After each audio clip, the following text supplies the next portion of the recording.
Untuk informasi lebih lengkap dan berita terkait, klik link di deskripsi. Jangan lupa untuk install aplikasi CNBC Indonesia di App Store dan Play Store. Jangan lupa untuk subscribe ya. Memang baru saja Menteri Perhubungan Budi Karya Sumadi mengatakan bahwa pembangunan tahap pertama dari Pelabuhan Patimban sendiri sudah bisa selesai pada bulan November ini. Dan begitu juga dengan operasional sendiri bahwa Pelabuhan Patimban sudah bisa dioperasionalkan secara terbatas pada akhir tahun ini.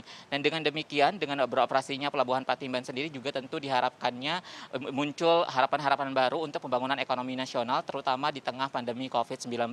Dan di mana juga sebelumnya bahwa Pelabuhan Patimban ini keberadaannya diperkirakan tidak hanya membangun perekonomian nasional namun juga bisa mengurangi ongkos logistik yang di mana saat ini Indonesia masih menjadi salah satu negara dengan ongkos logistik yang cukup tinggi bila dibandingkan dengan negara-negara ASEAN lainnya.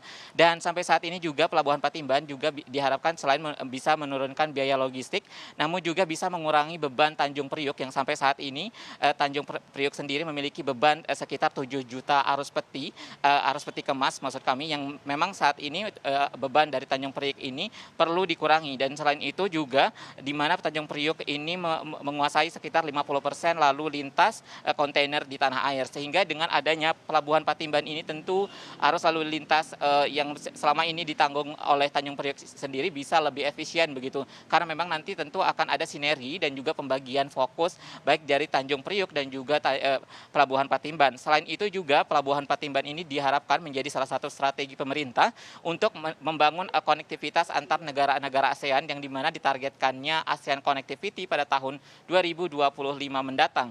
Dan selain itu juga memang adanya juga Pelabuhan Patimban ini tidak memiliki lokasi yang cukup strategis sehingga bisa menimbulkan klaster daerah ekonomi baru khususnya di kawasan utara Jawa Barat, di mana di daerah kawasan Pelabuhan Patimban ini memiliki koneksi yang cukup strategis ke sejumlah daerah seperti Cirebon, Subang, Karawang hingga Jawa Tengah yang berhubungan langsung dengan Batang yang merupakan kawasan ekonomi. Dan dengan adanya hal ini tentu selain mengurangi ongkos logistik juga bisa mengefisiensi waktu sendiri, karena memang selama ini beberapa kawasan industri di kawasan utara Jawa Barat memakan waktu hingga 4-5 jam untuk terkoneksi dengan Tanjung Priuk, dan dengan adanya Pelabuhan Patimban ini tentu bisa memangkas waktu begitu. Dan selain itu juga Pelabuhan Patimban ini juga merupakan salah satu bentuk strategi pemerintah untuk mewujudkan rencana pembangunan jangka menengah nasional, di mana memang ditargetkan ongkos logistik bisa turun hingga 80% dan logistik performance index bisa di angka 3,5%. Dan untuk mendengar lebih lanjut seperti apa prospek dari Pelabuhan Patimban ini, sudah ada pernyataan resmi dari Menteri Perhubungan Budi Karya Sumadi dan juga Dirjen Perhubungan Barat Budi Setiadi. Secara lebih kecil lagi gitu ya.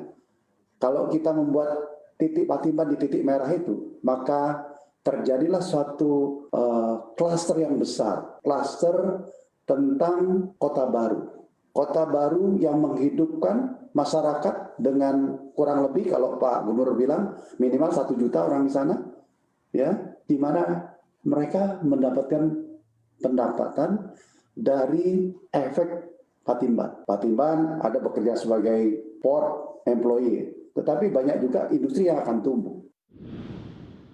Struktur ini akan meningkatkan kinerja logistik nasional. Kemudian pembangunan dan pengelolaan pelabuhan yang efisien juga akan mendorong industri pelayanan nasional untuk bersaing di pasar global. Dan berikutnya terkait menyangkut masalah Pelabuhan Patimban akan didukung dengan akses Jalan Pantura Jabar, akan meningkatkan aktivitas ekspor yang bersumber dari kawasan industri di sekitar Cikarang, Cibitung, Karawang, sampai ke Cikampek. Dan kemudian Pelabuhan Patimban menjadi pelabuhan hub besar